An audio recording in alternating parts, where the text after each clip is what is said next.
So now we come to Team Fuqua, and this is one of my favorite questions, essays.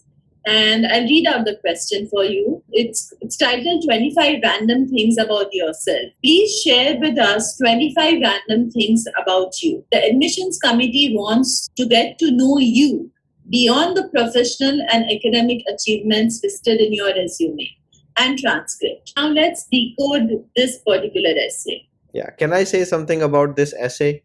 This is why reading comprehension is so important in GMAT. Look at the size of this essay question. There is no way that first time you read it, you get everything that it is asking for. And if you read it only once, then you're going to miss out in your response because it is full of so many details that it is asking you to actually pursue. It's not just about 25 random things, but achievements and life experiences and hobbies and limits on the words.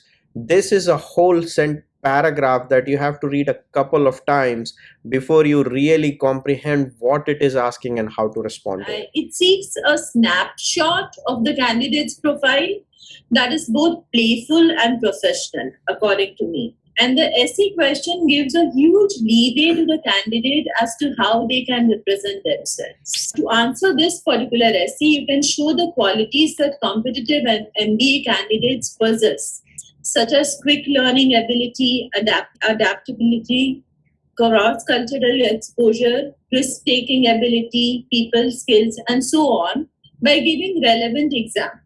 Remember to show, not tell. For example, present yourself in a fun and a relatable way. Talking about picking up a new language, an adventurous solo trip, participation in an institution's cultural festival, overcoming adversities can be listed in the essay. So basically, the essay question very clearly says that we don't want to know about what is your professional background or what is in your resume or what is in your transcript.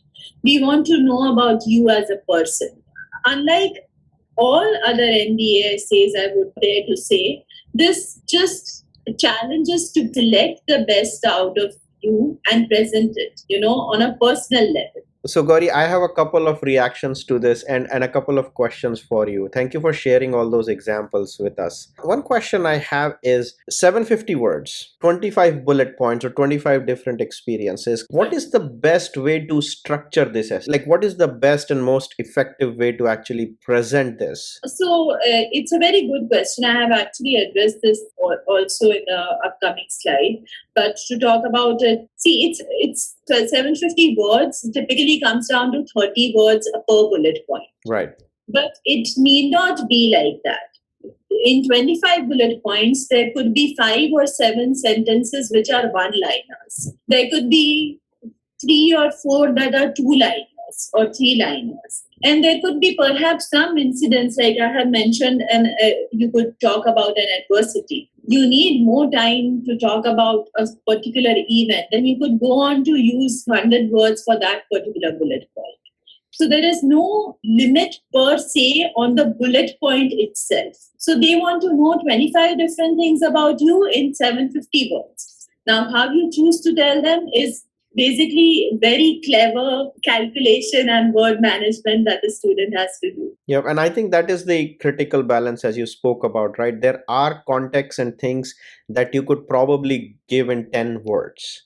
There are probably some experiences like an adversity where you want to go a little bit more detailed. There are some things that you could basically write as teaser trailers and that would feed into your interview because the interviewer is going to be probably interested in, oh, how did you do this? So to me, at least, it sounds like since they have given you the chance to be playful, you can actually be playful about these things, but you'll have to find a good balance between where to go into details, where to keep it at least at a high level and just provide a bullet point and a very short bullet point so that you can do the word management. Yes, exactly. That is very important, and it is sometimes very difficult to help students come up with 25 points because they are like, what? We don't have 25 things about us. And you definitely have 25 things to share if you dig deeper. Like many other schools, also wants to know how you will contribute to the program and to the school. So you can also expand on different avenues of contribution to the school community. For example, there is Association of Women in Business, there's Design and Innovation Club, there's Indus, Habitat for Humanity. These are all social clubs, social service community clubs. Net Impact, Stop Hunger Now. So you could, if you have a past experience of working with for community service, then you could club that with some of these points and put it across in the essay. That is also a fair call. Yeah, and actually, you brought up a very, very good and interesting point here. This is not, these 25 points don't have to be about you. It could be about you and the school.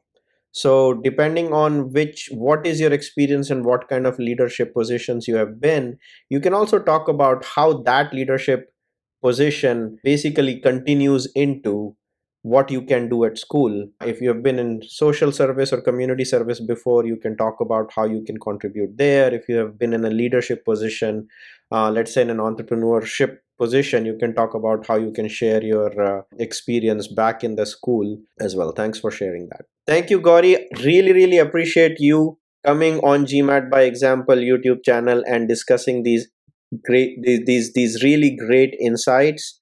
Again, guys, if you're looking to connect with Gauri to get her services, please contact her on the numbers given on the slides. I'm also going to put the numbers. I'm also going to put the contact information in the description of the YouTube video so that you have it. And do not forget to like this video and subscribe to my channel. Gauri, thank you again for joining and your valuable time. Really appreciate it. Thank you so much.